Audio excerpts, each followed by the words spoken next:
खुदावंद यीशु के पाक पवित्र नाम में आप सबको मेरा सलाम पहुँचे अजीज़ों। मैं उम्मीद करता हूँ कि आप और आपके घराने सब खैरियत से होंगे। मेरे अजीज़ों, बहन भाइयों, मेरे दोस्तों, हम सब इस बात से वाकिफ़ हैं कि कल मुबारक जुम्मा है और हम उन अयाम में शामिल हैं जब नजात का दिन, जब खुदावंद यीशु मसीह ने आपकी और मेरी खातिर अपनी जान दी, हमें नजात मुहैया करके गया। खुदावंद का शुक्र हो, उसके नाम की तारीफ़ हो। अजीज़ों, मैंने सोचा कि एक थॉट आपसे शेयर करूं, और ये हमें कलाम मुक़द्दस में से लेविटिकस 16:21 से 22 वर्स में मिलता है।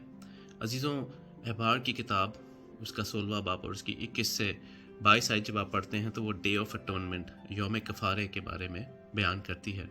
अजीज़ों, यौम कफ़ारा याद रखें, ये वो दिन था जिसे हम इंग्लिश में रिडेम्पशन यानी कि रिहाई का दिन या नजात का दिन कहते हैं। होता ये था कि बनी इस्राएल दो बकरे लिया करती थी, जिनमें से एक बकरे को जो है वो कुर्बान कर दिया जाता था और दूसरे बकरे पर हारून अपने हाथ रख कर तमाम बनी इस्राएल के गुनाहों को जो है वो उस पर लादता था, और इस बकरे को जो है वो बयाबान में छोड़ दिया जाता था। अजीज़ों, बयाबान में छोड़ने का मकसद ये था कि ये अब जो है वो जा चुका है और तमाम गुनाह जो है वो बनी इस्राएल से जो है वो दूर हो चुके हैं। लेकिन कभी कभार ऐसा होता था कि ये बकरा, जिसे अज़ाज़ील कहा जाता है, ये वापस लौट कर जो है वो आया करता था, और वापस लौट कर आने का मतलब ये था बनी इस्राएल के लिए कि ये गुनाह, वो तमाम ख़ताएँ वापस आ रही हैं। तो वो क्या किया करते थे अजीज़ों कि इस बकरे को लेकर जो है वो उस पहाड़ की हाइट पर जाकर वहाँ से इसे फेंका करते थे ताकि कभी भी वापस लौटकर ना आए।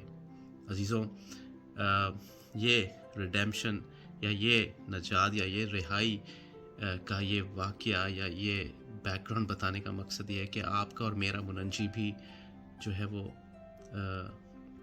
उस बुलंदी पर और उस पहाड़ की हाइट पर जो है वो हमारी खातिर मुआ, और जब वो हमारी खातिर मुआ तो इस बात की गारंटी है अजीज़ों कि वो ख़ताएँ या वो गुनाह जो उसने अपनी उस पाक जिस्म पर, अपनी उस पाक हस्ती पर लिए, वो कभी भी वापस लौट कर नहीं आएंगे। वो कभी भी उस अज़ाज़ील की तरह वापस नहीं लौटेंगे अजीज़ों, बल्कि वो उस बुलंदी से जहाँ पर आपका और मेरा मुनंजी मसलूब हुआ, उसने अपने ऊपर उठा लिए। लेकिन अगर आज हम इन बातों पर शक करते हैं कि शायद मेरे गुनाह माफ़ नहीं हुए, तो हम खुदा के पाक रूह के वसीले नहीं चल रहे। अजीज़ों, मेरी दुआ है और ये उम्मीद है कि इस गुड फ्राइडे जब हम तमाम अहले मसीहत मिलकर खुदावंद की उस नजात के दिन को मनाएं, तो ये जान रखें कि उसने ये सब कुछ तमाम कर दिया आपकी और मेरी खातिर, और अब कुछ वापस लौट कर नहीं आएगा। सब कुछ तमाम हो चुका है।